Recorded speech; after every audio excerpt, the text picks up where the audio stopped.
윤석열은 패야 돼. 패야지. 얘는 뭐 회계고 나발이고 그럼요. 일단 때려야 돼. 그럼 일단 패고 저는 시작해야지. 거기서 의견이 겁나 사랑해줄 수 있어요.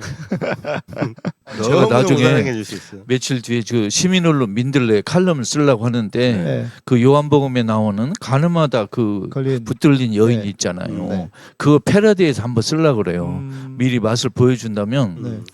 예를 들면 그 사람들이 윤석열을 붙잡아왔어요. 네. 예수님, 이 윤석열 이런 놈은 패죽이라고 이렇게 성서에 보면 이런 놈은 패죽이라고 했는데 어떻게 해야 됩니까? 그렇네. 예수가 가만히 있다가 땅에 뭘 끄적끄적 써요. 그리고 뭐라고 하냐면 여러분 중에 죄 있는 놈이나 없는 놈은 이놈을 패죽여라. 네. 이런 식으로 패러디를 하려고 그래요. 좋아요? 저 같으면 이럴 것 같아요. 그 제목을 쫙 훑어주는 거예요. 쫙 불러주고 이거보다 못한 놈만 돌 던지지 마라. 이거보다 나은 놈은 근데 다 이제 얘기가 던져라. 나왔으니까 예수님이 그 여인에게 죄 있는 자 돌을 던지라고 하는 것은 진짜 약자였잖아요. 완전한 사회적인 약자였으니까 그런 거지. 윤석열이는 최고의 권력자야. 그런 놈은 패고 시작해야지. 저렇게 삽질을 하는데 못된 짓만 골라서 하는데. 저는 옛날에는 네. 사람을 나누는 제 나름의 방식이 있었어요. 음. 예수를 믿느냐 안 믿느냐 이걸로 따졌어요. 예수를 믿는 사람은 좀 친근해 보이고 어쩐지 좀 좋아 보이고 네. 반갑고. 그치, 저도 그랬죠. 지금은 바꿨어요. 그래. 윤석열을 찍는 사람과 반대하는 사람 간단해요. 얼마 못 아무리 가겠네. 인품이 훌륭하고 이렇게 기준을. 뭐 그럴듯해도 윤석열이 찍잖아? 그러면 쌍놈이 나한테 그 지옥 갈 놈. 간단하게 되어버렸어요. 그런 현실이죠. 실제로. 예. 저도 옛날엔 그랬단 말이에요. 목사이기도 하고 저도 신앙이니까 교회 다니는 사람이 왠지 반가웠어. 근데 지금은 교회 다닌다는 말을 내 스스로도 잘 안 할 뿐더러 목사인 티도 안 낼 뿐더러 진짜 낯선 곳에 가면 제가 사람들을 볼 때도 교회 다니면은 어쩐지 이상하더라 저 인간 이렇게 돼. 그러면 세 분은 교회 다니는 사람들에 대한 어떤 뭐 친밀감이라던가 네. 아니면은 지금같이 그 거꾸로가 됐다거나 음. 이런 게 있으세요? 확실하게? 있죠. 저는 네. 반가웠는데 음. 교회나 성당 다니는 사람 보면 일단 반갑고 예를 들어 뭐 신문에서 나경원이 성당 다닌다 그러면 반갑고 그렇죠. 윤석열이가 뭐 안보르시오로 이제 천주교 세례 받았다 들으면 반갑고 이래야 되는데 옛날 같으면 반가웠을 거예요. 지금은 걱정돼요. 그러니까 맞아요. 옛날에는 교회 안 다니고 성당 안 다니면 구원 못 받으면 어떡하나 그렇지. 걱정됐어요. 지금은 교회 성당 다닌다 그러면 저 사람이 예수를 제대로 배울 확률이 많이 떨어지는데 그러니까요. 가능성이 줄어드는데 맞아요. 저 양반 평생 잘못 배워가지고 헤매면 어떡하지? 염려가 되는 거 있지. 맞아요. 저도 그래요. 공 기자는 그런 거 있어요? 교회 다니는 사람은 싫어? 아니 그런 건 아니고 일단은 원래 교회 다닌다고 하면은 공통 분모가 있으니까 되게 반갑고 친근하고 진짜 그랬죠. 근데 좀 솔직하게 말해서 이제 페이스북에도 이렇게 친구 신청을 하시는데 근데 직업군이 확실하게 목사인 것으로 보이거나 막 이렇게 성경 구절 막 이렇게 써놓고 이러면 일단 이렇게 예. 피하고 그리고 싶죠. 제껴놓는구나. 네. 뭐 누가 이렇게 소개를 해준다 그래도 음. 일단은 뭐 목사인데 만나볼래 이러면 저는 이렇게 소개팅 들어오는 건 거의 다 하거든요. 그럼 그쪽은 아, 일단 그래요? 키래요. 이렇게 네, 아니야. 네. 괜찮다고 전해줘. 나도 맞고 싶다. 괜찮다고 전해줘. 좋은 목사일 수도 있지. 아, 좋은 목사일 수는 있는데 그 사람이 좋은 남자친구가 될 확률은 되게 적은 것 같아요.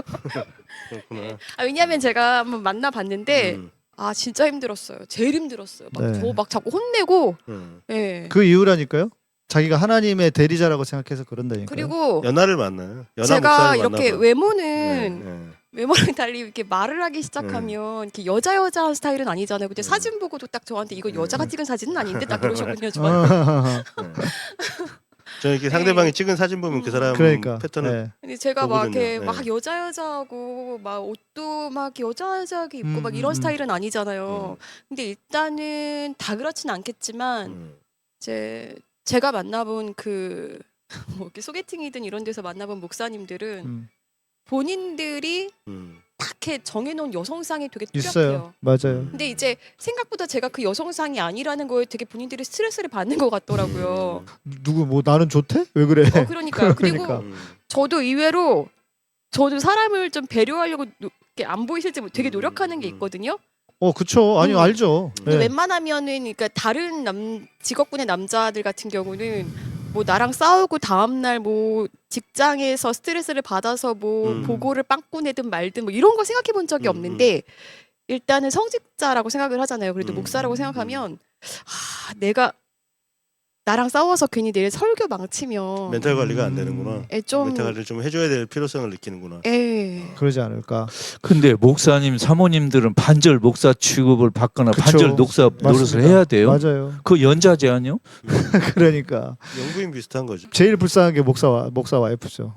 예. 한국 교회에서는 특히 왜냐하면 목사는 자기가 소명 의식이 있어서 목사가 되었고 그렇다 쳐요. 근데 사모는 물론 자기도 사모의 목사 와이프가 되는 경우에도 생각은 하지만 그 수준이 너무 과해요. 그리고 그 뭐랄까 샘들이 교회는 샘들이 너무 많아서 이래도 욕 저래도 욕. 그러니까 정말 어찌 보면 아니, 그래서 저는 그런 얘기 들었어요. 교회 목사 와이프들이 암 발병률이 제일 높대요. 제 친구들은 항상 저한테 하는 말이 야 네가 목사를 했으면 목사를 할 스타일이지 사모를 할 스타일은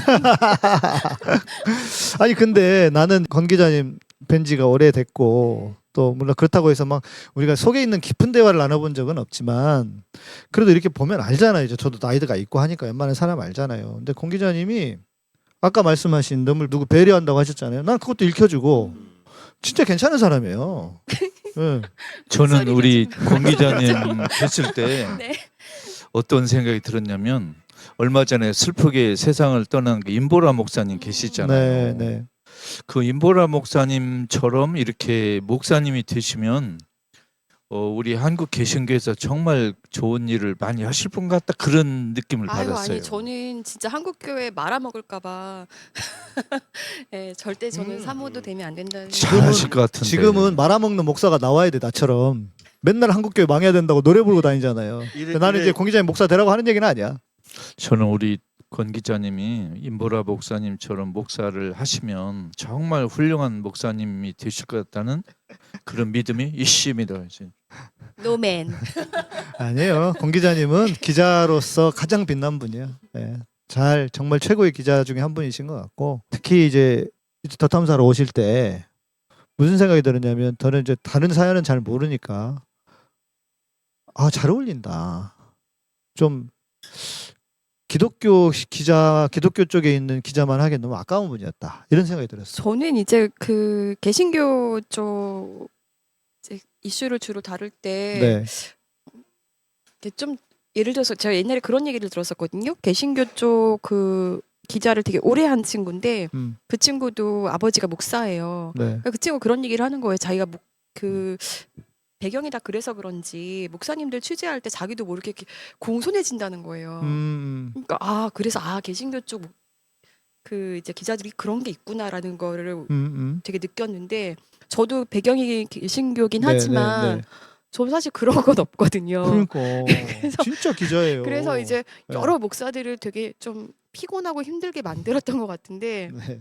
개소리를 양소리로 이렇게 받는 그 훈련을 좀 많이 한 것 같긴 해요. 그분들 덕분에. 근데 이제 그런 분들 계속 취재하다 보니까 제 멘탈이 좀. 근데 이제 나는 이런 건 추천해드리고 싶어요. 일단 추천이라기보다도 제가 권 기자님을 뵈면서 권 기자님이 그렇게 하는 거는 본인의 자존감이 높지 않으면 절대 할 수 없어요. 자존감이 높기 때문에 그렇게 가능한 거예요. 그거는 맞습니다. 목사나 너나 니나 나나 뭐가 달라? 네 맞아요. 저는 되게 그래요. 이 자존감이 높은 사람은 할 수 있는 거예요. 예를 들어서 뭐 이렇게 어떤 친구들은 되게 칭찬을 받아야만 되게 좋아하잖아요. 저는 칭찬 안 해줘도 사실 상관없어요. 네가 아직 이걸 모르는구나. 뭐 약간 이렇게 생각하기 때문에. 네. 그러니까 저도 이제 자존감이 높아서 그런지 목사로서 인정받고 싶은 생각이 전혀 없어요. 목사기 때문에 막 높여주잖아요. 그럼 난 불편해. 그건 너무 불편해. 그냥 인간으로서 맞아요. 인간으로서 저 사람 참 괜찮은 사람이네 이렇게 해주는 건 전 너무 감사하죠. 맞아요. 네.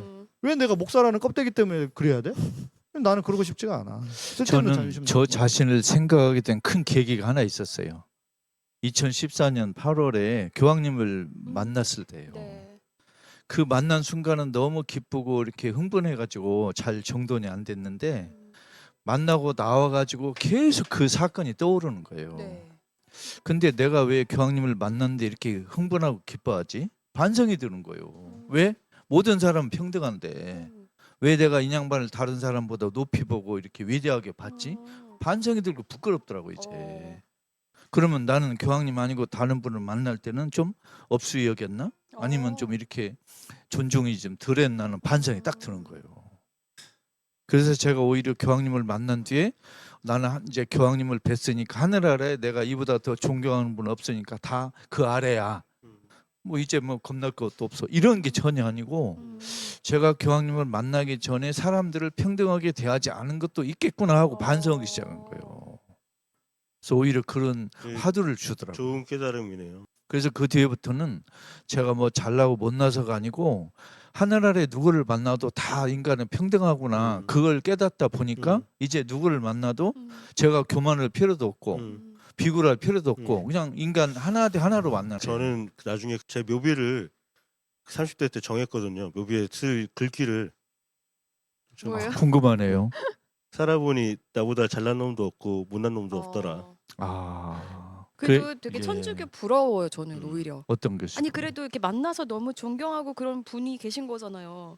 저는 이렇게 만나서 너무 좋고 존경하고 막 이런 목사가 없었던 것 같아요.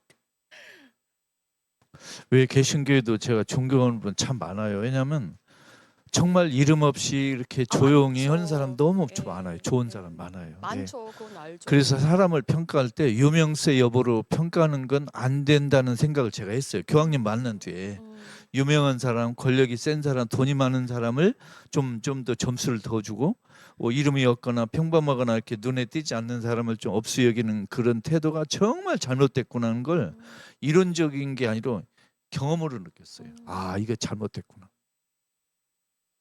그래서 옛날에 그 로메르 대주교가 회개한 이후에 생활이 바뀌었어요. 로메르 대주교가 원래 이제 우파 인사였거든요. 그런데 이분이 이제 그 친구 신부가 총 맞아 죽으니까 이분이 정신을 차린 거예요.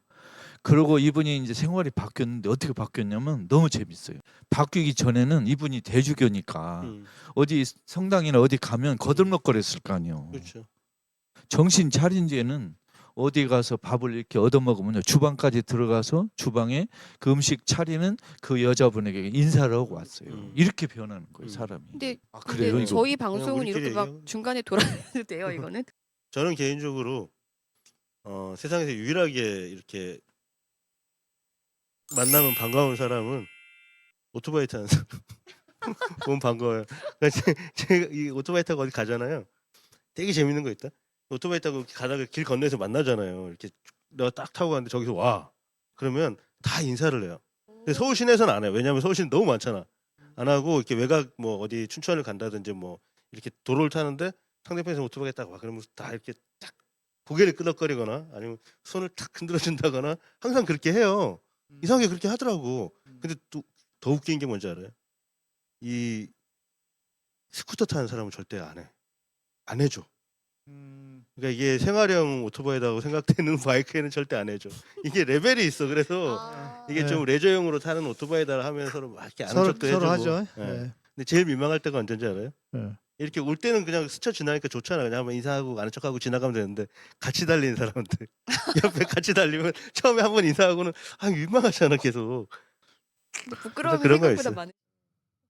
그런 거 있어요. 하여튼 저는 아이잖아, 오토바이 타는 게 아이. 아직은 INTP라며. 재밌어요. 네. INT, NT는 저는 어렸을 때 무대 공포증이 있었어요. 그래서 어렸을 때 저는 중학교 3학년까지 시골에서 초중을 다녔거든요. 9년 반장을 했어요. 그런데 앞에 나가서 이렇게 뭐 이렇게 무슨 뭐 말을 하거나 수업 시간 선생님이 지목해가지고 뭘 말하면 목소리가 덜덜덜 떨려. 그래갖고 얼굴 막 식은땀이 나고. 그 성당에서 뭐 이렇게 복사를 쓰고 미사 때 하면은 반장을 막 그렇게 오래 벌벌 하셨는데도 떨고. 그래요? 정말 그랬어요. 그런데 이게 어느 날 갑자기 없어져 버렸어요. 어떤 전- 계기도 없는데. 예. 하고 저는 지금 이렇게 마이크 잡고 말하는 게 너무 제 스스로가 네. 신통하고 이상해요. 예. 저 정말 그랬어요. 저는 이렇게 못할 것처럼 조용하게 있는데 멍석 깔아주면 다 했다는. 뭐 사후세계 얘기한다면서요? 아니 근데 저보다는 사후세계 이제 얘기? 우 교수님 모셔서 하시는 게 이 방송의 음. 진짜 취지를 살리는데 도움이 될 것 같아요. 제가 오니까 자꾸 얘기가 산으로 아니에요. 오늘 아니에요. 교회 얘기 진하게 했으니까. 네. 음. 사후세계 얘기도 우리가 좀 하고 싶은데 나는 사후 불교가 와야 돼. 그러니까 사후 세계는 네. 불교도 와야 돼 가지고 예. 극락 얘기도 해야지. 그러니까. 천국 얘기만 하면 안 되지. 음. 내가 가봤을 때 음. 그 사람 없었거든.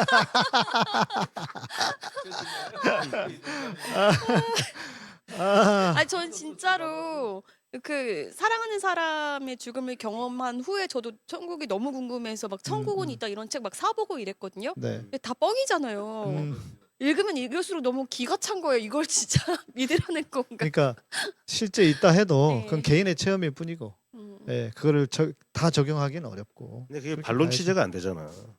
근데 그 예, 책은 없다- 정말 있다고 하는 사람이 있어도 없다고 하는 거짓으로 사람은 판명이 없고. 났었죠. 그 그래요? 책은. 예. 예. 옛날에 한 2017년인가 이란에 우리 음. 그 개신교 가톨릭 불교 종교학자들 한 20여 명이 이렇게 한 열흘 정도 이란에 다녀온 일이 있어요. 근데 우리 팀 중에 한신대 지금 구약 가르치는 이영미 교수가 같이 갔는데 네. 거기 이란 테헤란에서 그렇게 시장 같이 돌아다니다 저보고 물어봐요. 음.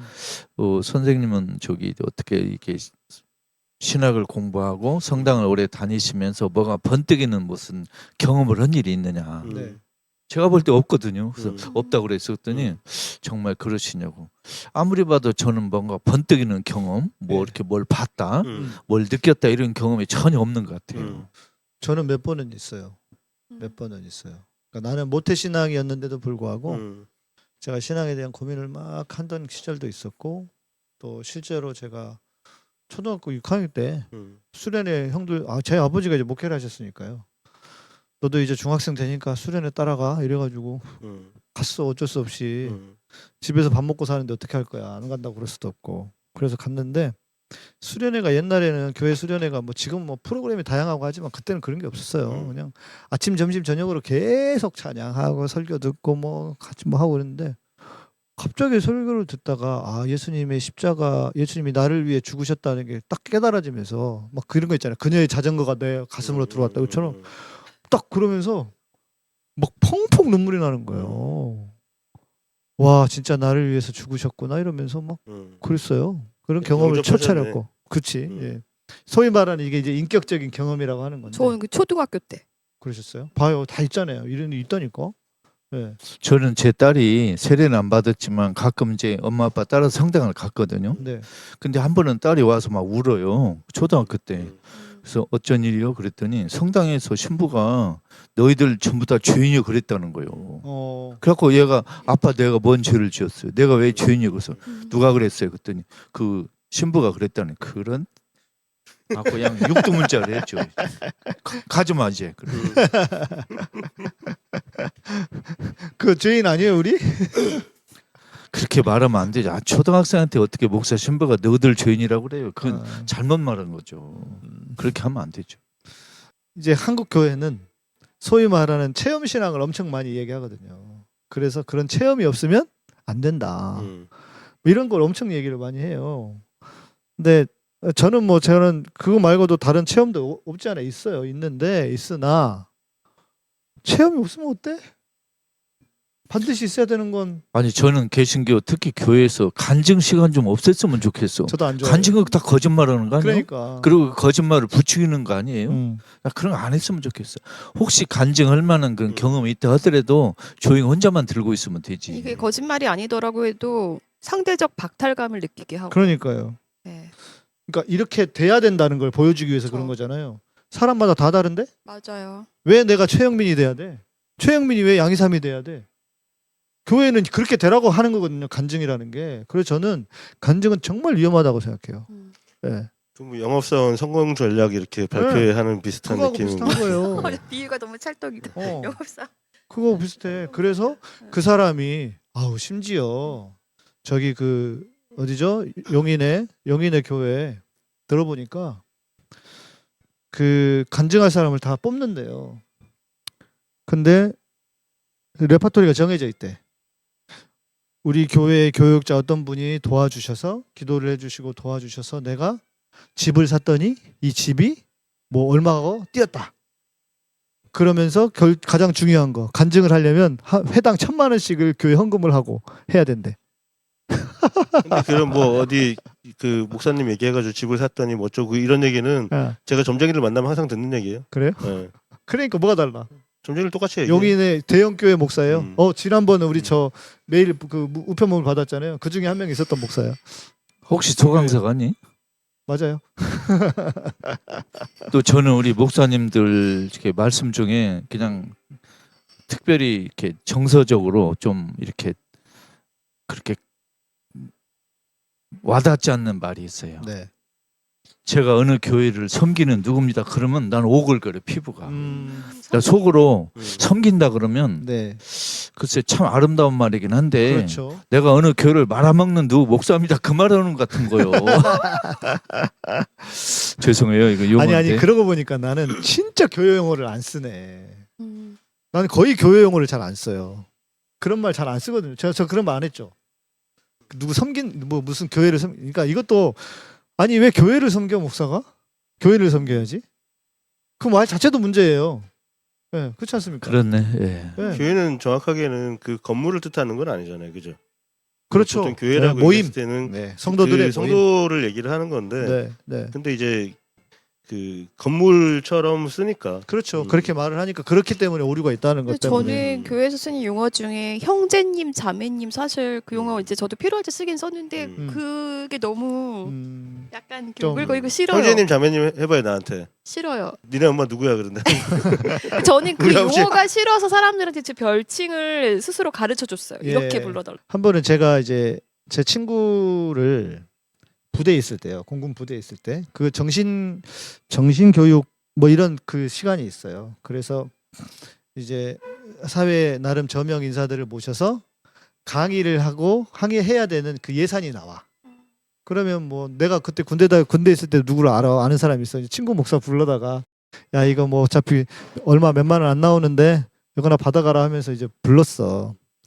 근데 얼마나 교회 말이 입에 붙었는지 사병들이잖아요. 군대 사병들. 근데 여기 있는 형제들 이러면서 자기도 모르게 그 말을 하는 거야. 아니 뭐 교회 안 다니는 애들 그냥 사병들이란 말이에요. 근데 저 말을 하면 되나?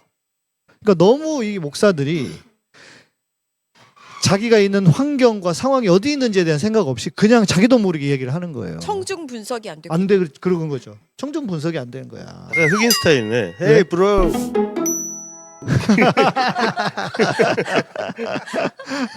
그러네. 그러니까 이제 나는 그런 것도 일종의 목사들의 병이다. 예. 아니 자기가 계속 자기 스스로의 정의를 목사라고만 계속 자기의 자의식을 가지고 있으면 안 돼요. 병일 수도 있고 네가 나한테 맞춰야지 내가 너한테 맞추리? 약간 이런 생각일 수도 있는 거. 그것도 병이라. 그래서 복장, 언어, 제스처, 뭐 용어 이 모든 거에서 사람과 사람을 거리를 두는 스타일이 있잖아요. 네네. 이런 걸 스스로 버려야 되는데 이걸 오히려 강조하려고 그래요. 그렇죠. 너희 개돼지들하고 나온 달라. 근데 이렇게 그게- 자꾸 얘기를. 근데 왜 그럴까 생각해 보면요, 저는 이렇게 보여요. 자신이 없는 거야, 자기가. 목사로서 혹은 신앙인으로서 하나님 앞에 있는 사람으로서 서 있는 사람으로서 자신이 없기 때문에 자꾸 외피를 쓰려고 하는 거예요. 저는 그렇게 보여. 예를 들면 독일의 많은 신부 목사들은 신도들이 뒤에다가 목사님 신분이 안 붙여요. 베드로, 바오로 네. 뭐 그냥 세네 명 불러 끝이에요. 그렇게 또 불러달라고 부탁을 해요. 예. 뒤에다 명칭 붙이지 말라. 음. 예를 들어 히사마 뭐 예를 들면 미안해요 뭐 이렇게 아니, 뭐. 그냥 그거 다 그러거든요. 그리고 이 예배할 때만 이렇게 그 이제 직업 종교인에 따르는 이렇게 규정된 복장을 입고 그 종교 행사 아니면 전부 그냥 평복 입어요. 네. 그러니까. 근데 그래야 실은요, 그렇게 해야 자기한테도 좋습니다. 왜냐하면 제가 이제 생각을 해봤어요. 내가 목사로 살아가지만 모든 상황에서 내가 스스로를 목사로 규정을 하면 저는 돌아버릴 것 같아요. 그렇잖아요. 얼마나 갑갑한. 얼마나 힘들어.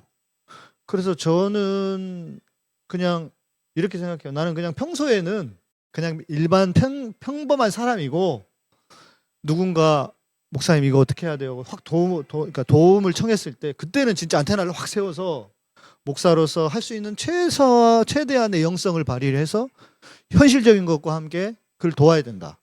그러면 되는 거지. 그렇죠. 그러고 보니까 지금 촛불 대행진에 나오는 제가 아는 목사님 중에 대부분은 목사 표시를 한 이걸 한 사람이 거의 없었어요.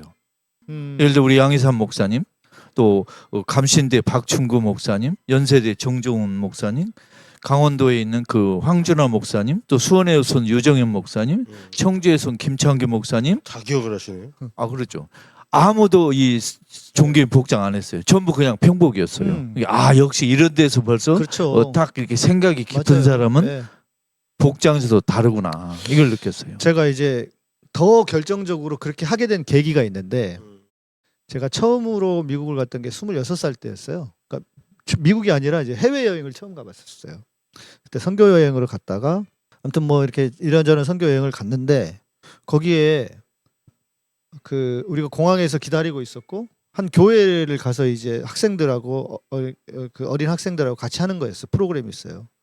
근데 한국 교회로 보면은 약간 사찰 집사님이야.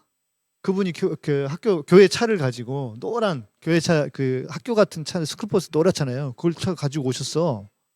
근데 보니까 이분이 스타일이 무슨 사찰 집사님 같아. 우리 한국 교회로 하면 교회 관리하시는 분 있잖아요. 그래서 내가 이 양반이 사찰 집사인가 보다. 왜냐면 기본적인 생각으로 우리는 교회 차 운전하면은 그런 분이잖아요. 나중에 알고 보니까 그리고 너무 스타일도 너무 소탈해. 이빨도 갈라져가지고 웃으시는데 너무 순박하시고 그래서 그런 분인가 보다 했더니 나중에 보니까 그 교회 목사님인 거예요. 그래서 내가 그걸 딱 보고 내가 내 생각이 틀리지 않았네. 저렇게 해야 되는 거야 목사는. 그때 제가 더 제 스스로에 대한 목사로서의 신분을 확증을 했죠. 지금은 제가 목사라는 생각 잘 안 하고 살아요. 저는 솔직히 그냥 신앙인이다 내가. 그리고 그래야 편안하게 자연스러운 행동이 나오지. 내가 목사야 하면은 자기도 모르게 그런 행동이 자기도 모르게 나올 거란 말이에요. 그러니까 물론 그렇다고 해서 함부로 행동한다는 게 아닙니다. 제가 어디 가서 못된 짓 하고 이럴 일은 별로 없기 때문에. 근데 아무튼 그런 생각을 해요. 근데 대학 때도 그런 이야기 많이 했거든요, 저희들끼리. 근데 보니까 바뀌어 애들이. 바뀌지. 왜냐면 이게 사실 이 쉽게 말해서 팬심이 만드는 거야, 팬심이. 그걸 누군가 추앙을 하면서 당신은 이런 사람이야, 이런 사람이야. 당신은 우리보다 더 존중받아야 돼. 우리보다 더 고귀해. 이런 자꾸 체면을 걸죠. 예. 계속 언제부턴가 이제 제가 촛불 집회에서 연설할 때마다 항상 하는 말이 뭐냐면 함께 잘 사는 세상 만들자. 저 기득권 저것들 진짜 제압하고 우리가 함께 잘 사는 세상 만들자. 그거에 뭐냐면 서로 높은 사람이나 낮은 사람이나 없이 돈 많다고 해서 설설 기고 가난하다고 해서 무시하고 이런 세상 만들지 말자는 거잖아요. 있는 놈이라고 해서 다 무조건 봐주고 이러지 말자는 거니까. 그게 우리가 정말 이 정치적으로 이런 개혁 진영에 진보 진영에 있다고 하면 저는 그래야 된다고 생각해요. 누구든지 다 높일 수 있어요. 정치적으로 우리가 각성하는 것만 중요한 게 아니고 인간적으로 좀 품이 있어야 되잖아요. 그러니까요. 예. 품질 높아지고 그걸 우리 더탐사 스튜디오 우리 구독자 후원자들도 그런 면에서 좀 인간의 품질이 좀 높아지는 네. 그런 게 충분히 필요하다고 맞아요. 생각해요. 다 네. 높으시겠죠. 예. 정치적으로 진보하고 보수하고 차이는 진보는 평등을 믿는 거고 보수는 계급을 믿는 거라고 생각을 하거든요. 그래서 인간의 능력이나 아니면은 본성적으로 차이가 있다. 본질적으로는 차이가 존재한다라고 믿는 사람들이 그럼 보수예요. 나는 진보네. 나는 보수 같은데. 네, 뭐 저는 사실 모든 사람들의 능력의 총합은 대동소이하다고 생각을 해요. 네. 그게 이제 편중이 돼 있을 뿐이지. 공부 잘 차는 사람, 그렇죠. 머리 좋아서 공부 잘하는 사람, 뭐 청소 잘하는 사람, 굉장히 능력 차이는. 근데 우리가 거기서 사회적인 편중을 주는 거잖아요. 특히 우리 사회 같은 경우는 공부 잘하는데 가중치를 너무 많이 주는 거고. 네. 브라질 가면은 축구 잘하는데 가중치를 줄 거 아니에요. 그죠? 그러니까 이 사회가 만들어 놓은 가중치에 불과한데 그게 마치 그 사람의 본질적인 차이인 것처럼 우리 돈 많은 거에 대해서 가중치를 주고 네. 이런 것들이 그걸 벗어나는 게 이제 진보적인 마인드가 아닌가. 그렇게 생각을 해요. 그래서 아까 말씀드렸지만 그 엘살바도르의 오스카 로메로 대주교 총 맞아서 이렇게 희생되신 분이 정신 차린 뒤에 아까 그 주방에 가가지고 음식 준비하는 분에게 인사하고 감사하다고 가고 그랬잖아요. 이분이 변한 게 또 하나 있어요. 변한 뒤 어떻게 바뀌었냐면 어느 모임에 가잖아요. 가면 그분이 속으로 생각을 해요. 네. 이 자리에서 가장 주목받지 못하는 분이 누구지? 이 자리에서 가장 소외되거나 사람들에게 이렇게 관심을 못 받는 분이 누구지 하고 생각해가지고 그 사람이 먼저 다가가는 거예요. 네. 보통 우리 반대로 하잖아요. 그렇죠. 정말 이 훌륭하신 자리에서 거죠. 가장 유명한 사람 누구지? 이 자리에서 제일로 영향력이 크거나 센 사람이 누구지 하고 싹 봐가지고 후딱 가잖아요. 인사도 하고. 반대로 한 거예요. 근데 저는 이게 정말 놀라운 변화라고 네. 생각돼요. 그러니까 우리가 뭐 좀 다 생활 속에서 그런 것들을 좀 훈련할 필요는 있을 것 같아요. 맞아요. 저는 언제 진짜 많이 느꼈냐면 제가 나이 넘어서 설마. 아니 아, 33살이 그렇게 자꾸 설마. 말하면 안 되죠. 그럼. 마흔이라고. 네. 예전에 한 5년 뒤에. 뭐 이제 그 개신교 방송사를 퇴사할 때쯤에 네. 그때부터 제가 이제 옛날에 20대 때 했던 아르바이트를 일부러 막 찾아서 한 적이 있어요. 그러니까 그때는 여러 가지 의미가 있었는데 내가 이제 퇴사하고 나면 이제 다시는 왜냐면 저는 졸업하자마자 이제 방송사에서 계속 일을 했기 때문에 다른 일을 해본 적이 없는 거예요. 네. 근데 이제 거기를 이제 나이가 먹어서 퇴사하고 나면 아, 내가 다시는 이제 방송 일을 못 할 수도 있고 그럼 내가 뭘 할 수 있을까? 네. 라고 생각했을 때 그럼 내가 이제 결혼을 해서 만약에 다시 경력이 단절됐으면 제가 뭐 카페에서 일을 할 수도 있고 막 그렇잖아요. 그래서 막 카페 아르바이트도 해보고 실제로 퇴사해서는 막 이 일 저 일 하면서 막 머리가 복잡해지는 게 싫어가지고 막 식당에서 설거지 아르바이트 막 밤에 하고 막 이랬었거든요. 근데 그때 제가 진짜 제일 힘들었던 게 뭔지 아세요? 일이 힘든 게 아니에요. 막 사실 다음날 마스카라를 못 칠할 정도로 너무 힘드니까 막 손가락이 이렇게 떨려요. 근데 그런 게 힘든 게 아니에요. 그 주방에서 다른 분들이 저한테 야라고 부르는 게 진짜 너무 힘든 거예요. 예. 그러니까 이제 우리가 말씀하셨다시피 꼭 그 본인이 기득권이 아니더라도 우리가 생활 속에서 맞아요. 누군가를 예. 계속 차별하고 그럼. 있을 수 있고 저희 그때 그걸 돌아봤거든요. 아 나도 혹시라도 내 주변에서 나도 모르게 그렇게 차별하는 그럼요. 게 있지 않을까라고 이렇게 돌아봤었는데 우리가 한 번쯤 생각해볼 그게 이제 근데 이제 그렇게 되려면 이제 이러면 이제 내가 이제 목사가처럼 얘기를 하는 거예요 이제. 그게 그렇게 되려면 실은 다 자기의 속 마음에서 나오는 거거든요. 남을 깎아내리는 사람은요 자기를 깎아내리는 게 습관이 돼 있어서 그래요. 자기에 대한 불만이 많은 사람은 늘 남에 대한 불만을 가지고 남을 깎아내리고 싶어요. 결국 이게 뭐냐면 다 자기의 자존감하고 연결이 돼 있어요. 자기의 자존감이 높지 않으면 높지 않을수록 상대방을 낮잡아 본다고요.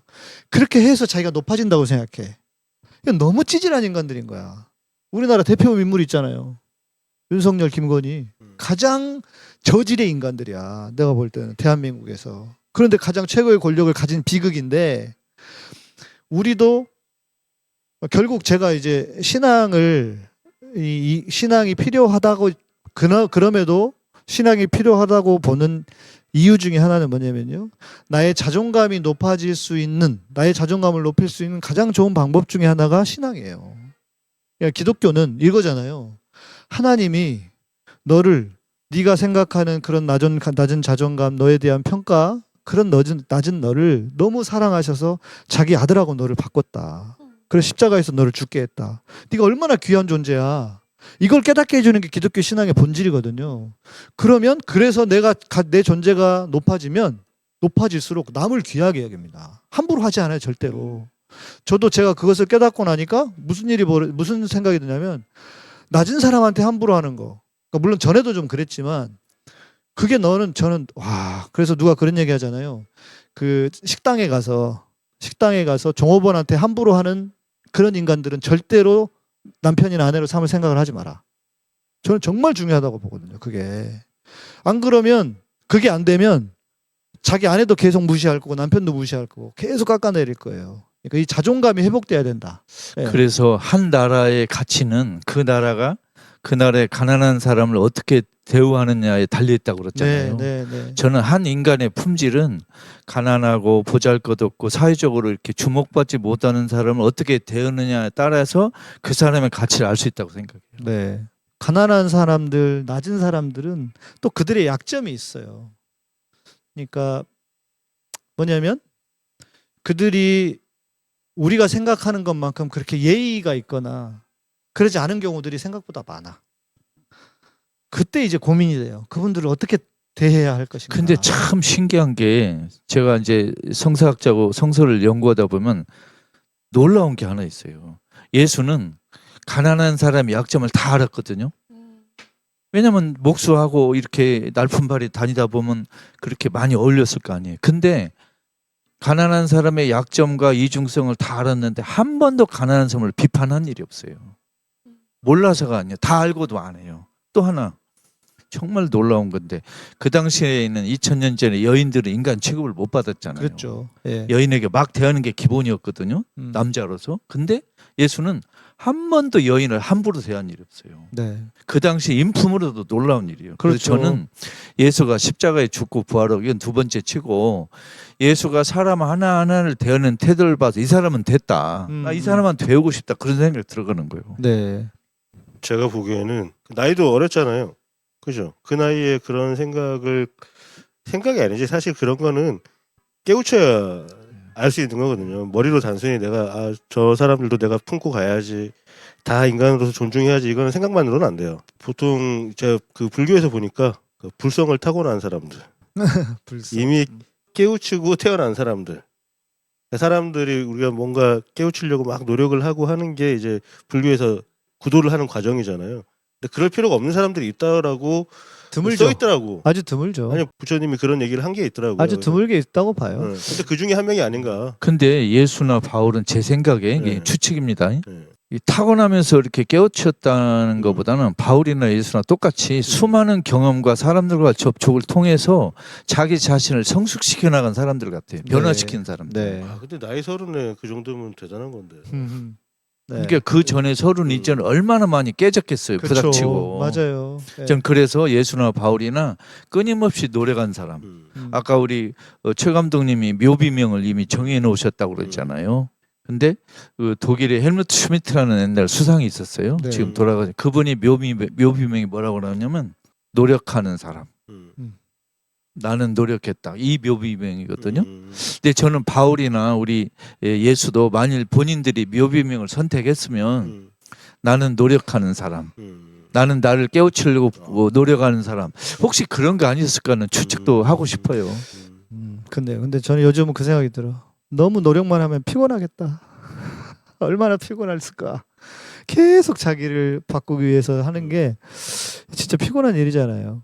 네. 뭔가 이게 내 눈앞에 닥친 현실보다는 그보다 다른 이상이나 그런 목적지가 멀리 있거나 아니면 높이 있는 사람들이 현실에 쉽게 안주하지 않고 네. 그렇게 계속 가는 거죠. 자기가 원하는 게 저기 있는데 사람들이 밑에 있는 과일 하나 따먹으면 되는데 난 저 꼭대기는 꼭 먹고 싶은 사람들이 있는 거예요. 그리고 또 한 가지는 그거 같아요. 진짜 말 그대로 수호지심.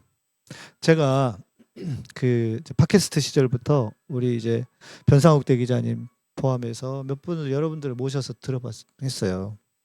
제가 꼭 드리는 질문이 있어서 어떻게 남들 안 하는 이런 일을 하고 계십니까? 그랬더니 대부분의 공통적인 답이 있었어요. 쪽팔리기 싫어서. 그러니까 적어도 자기는 이런 짓을 할 수는 없는 사람이야. 예, 우리 다 그렇잖아요. 공 기자님도 만약에 다른 뭔가를 해, 우리가 내 양심에 어긋나는 뭔가를 하면 이건 진짜 내 스스로에게 쪽팔리는 일이야. 예. 근데 다 들어보니까 나도 그렇더라고. 나도 보니까 아이씨, 내가 다른 건 몰라도 이거리만은 할 수 없지. 세상에 어떻게 인간이 있답이야. 이렇게 살 수는 없어. 나는 그렇게는 안 살 거야. 이걸 만약에 그렇게 하면 내가 진짜 쪽팔리는 거야. 내 스스로에게. 그런데 그거더라 결국. 수호지심. 인간은. 인간이라면 부끄러움을 알아야 돼. 저 부끄러움 모르는 저 인간들 얼마나 많습니까? 엘리트 임내하면서 최고 권력을 지원내하면서 검찰이든 뭐 판사든 이게 지금 대한민국에 일어날 일이냐고요. 저는 진짜 놀라운 게 세상에 못된 사람의 비율이 이렇게 많다는 게 너무 놀라워요. 근데 그 못된 사람들은 힘과 권력이 있을수록 돈이 많을수록 더 못되죠. 그럴 못될 확률이 높아지는 거지. 예. 저는 가끔 이제 글을 쓰다가 성서 구절을 인용해야 될 그런 게 있잖아요. 그러면 그 구절을 가만히 이렇게 생각해 보는데 제가 사실 그 복음서에서 예수 말 중에 참 이렇게 그 가슴을 울린 구절이 몇 개 있어요. 하나는 그 친구 라자로가 죽었을 때 요한복음에 나오는 건데 예수는 통곡했다 이런 구절이 있어요. 네, 통곡. 맞아요. 예. 근데 우리 그 복음서에는 대부분 예수는 울었다 이렇게 번역이 되는데 실제 그리스어는 소리내서 통곡했다 이거거든요. 예수는 통곡했다. 그걸 묵상을 했어요. 예수가 통곡을 해 친구의 죽음에. 다시 살리면 참 되는데. 괜찮은 분이구나. 또 하나는 예수가 군중을 보자 측은한 마음이 들었다. 그 마음이 들고 이분 괜찮은 사람이구나. 그 가난한 사람을 보고 이렇게 측은한 마음이 들었다는 거 정말 우리가 배워야 되겠구나. 네, 그런 네. 생각이 들더라고. 아니 실은 그것 때문에 제가 그 측은한 마음 때문에 제가 이 꼴이 된 거예요. 제가 그 조국 장관 우리 그 조국수 집회 때 검찰 개혁 집회 때 제가 그때 연설을 한번 했잖아요. 그때부터 이제 내 인생이 좀 이쪽으로 오게 된 건데 목사가 쉽게 그 막 정치적인 이야기 하는 게 쉽지가 않아요. 한국 교회 분위기에서는 그렇게 합동해서. 그렇죠. 그렇게 배우지도 않았고. 근데 그러고 났는데 정말 많은 사람들이 저한테 목사님 저는 우리 교회 목사님은 맨날 문재인 빨갱이라고 그러고 공산화 된다고 그러고 그런 설교만 하다가 목사님 같은 분이 있는 게 너무너무 힘이 됩니다. 진짜 깜짝 놀랐습니다. 이런 메일 댓글을 수도 없이 봤어요. 달렸어요. 근데 그때 무슨 생각이 드냐면 주께서 무리를 보시고 긍휼히 여기사 민망히 여기사 이 마음이 딱 오는 거예요. 이 말씀이. 그래서 내가 이게 내 이러면 잘못하면 정광훈하고 맞은편에 있는 목사가 될 텐데 정치 목사라고 분명히 얘기할 거야 저것들이. 근데 모르겠다. 그냥 앞뒤 생각하지 말고 내가 민주 시민 기독교인들 편에 서겠다 그냥. 그렇게 그 마음 그때 그렇게 한 거예요 제가. 근데 뭐 전문직이든 뭐든 간에 다른 직업군에 있는 사람들이 정치에 말을 얹거나 거기에 개입하거나 관여하는 거 관심을 두는 것 자체를 막는 거는 우리나라 정치의 아주 나쁜 문화 그냥 관습이고 네.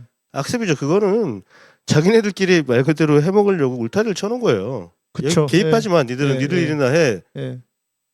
그게 지금 현재 일본이고. 그죠? 걔들 그쵸. 세습해가지고 2대 3대 계속 해먹잖아요. 그래서 이 모양인 거지. 예. 반대로 기자가 종교색이 띄는 것도 이제 불편해하시는 분들이 계시거든요. 그거 어떻게 생각하세요? 멍청한 거지. 그게 뭘 똑같은 사람이라고. 똑같은 사람인데 내가 평생 기자만 할 거냐고. 다른 일 할 수도 있고 기자하다 목사할 수도 있고 목사하다 신부할 수도 있고 다 할 수 있는 건데 네. 왜 그거를 한정 지어가지고 저 사람은 저렇게 딱 제 이것 때문에 MBTI를 별로 안 좋아하는 거예요. 그거랑 뭐가 다르냐고. 기자니까 이래야 되고 목사니까 이래야 되고 신부니까 이래야 되고 그걸 벗어나려고 우리는 노력을 하는 거잖아. 그죠? 거기에 갇혀져 있는 프레임을 깨고 나가려고 하는 게 우리가 그 지향을 하는 거니까. 네. 그래서 특히 정치에 대해서 뭐 목사인데 왜 정치 목사가 어딨어? 그럼 정치 직장인, 응? 정치 유치원 교사 네. 뭐 이럴 거예요? 그 뭐 말도 안 되는 얘기야. 그러니까 목사가 정치에서는 안 된다. 정치 목사 이런 비난하는 그 뒷 배경에는 네. 예수는 정치를 하지 않았다 이런 주장이 있거든요. 네. 근데 제가 이 주장을 깨드릴게요. 예수 시대에는 의회 민주주의가 없었잖아요. 그쵸. 네. 그러니까 국민들이 이렇게 국민들 의견을 모아가지고 정치 권력을 교체하거나 획득하는 일이 없었잖아요. 네. 그러니까 예수는 정치 권력을 획득하는 종류의 정치는 참여를 할 시대가 아니었어요. 뭐 네, 네. 하고 싶어도 못 했잖아요. 그런 시대가 없었으니까. 그런데 백성을 억압하는 종류의 정치에 저항을 했어요. 그래서 죽은 거잖아요. 그쵸. 그러니까 우리 지금 목사님이 윤석열 같은 폐악 정권에 도전하고 저항하는 거 너무나 잘하는 거예요. 솔직히 그 예수님은 좌파 혁명가지. 네, 민중혁명가라고 그쵸. 봐야 되는데 무슨 정치 이게 이제 나도 아는 걸. 전광훈 같은 사람도 이제 정치 목사라고 우리가 네. 계속 그랬으니까 계속 정치 목사라 그러면 되게 부정적으로 계속 그쵸. 인식이 되잖아요. 네, 네. 저는 그래서 그 네이밍을 좀 진짜 바꿀 필요가 어, 있다는 목사. 바꾸셔도 좋죠. 어떻게? 혐오 목사. 아, 혐오 예, 목사. 좋습니다. 예. 그러니까 빤스라는 좋은 별명이 있긴 하네요 그분한테. 네. 음. 근데 원래 정치가 한자로 발을정이 다스릴지죠. 그렇죠. 그러니까 바른 길로 네. 이제 다스려서 간다는 건데 네. 다스린다는 건데 그렇게 네. 치면은 정광훈한테 정치 목사라는 걸 붙이는 것도 그러네. 맞지가 않네요. 네. 근데 저는 그렇지. 그것도 되게 싫어요. 왜 우리가 정치라고 이름을 붙였는지에 대해서도 고민을 해야 돼. 다스린다잖아. 음. 이건 우리가 왕권 옛날 그렇죠. 위주의 왕권 시대에 그러니까 예, 나온 왕들이 말이죠. 백성들을 다스리는 바르게 다스려라 하는 의미에서 이제 그렇게 이름 붙였는데 영어는 뭐예요? 그 영어는 어차피 뭐 그리스에서 나온 거니까 음. 이게 폴리틱스잖아요. 폴리틱스는 그 말 근원에 음. 대중이야 대중. 음. 대중이들이 하는 게 정치란 말이에요. 근데 우리는 이제 우리가 갖고 있는 그 역사적, 문화적 근간으로 인해서 이걸 꼭 뭔가 누군가 지배하는 듯한 이미지를 갖고 있는 것도 벗어나야 돼요. 여러분 안녕. 네. 오늘 얼마나 저는 좋아요. 땜빵으로 나왔고요. 다음 주에 이제 네. 교수님.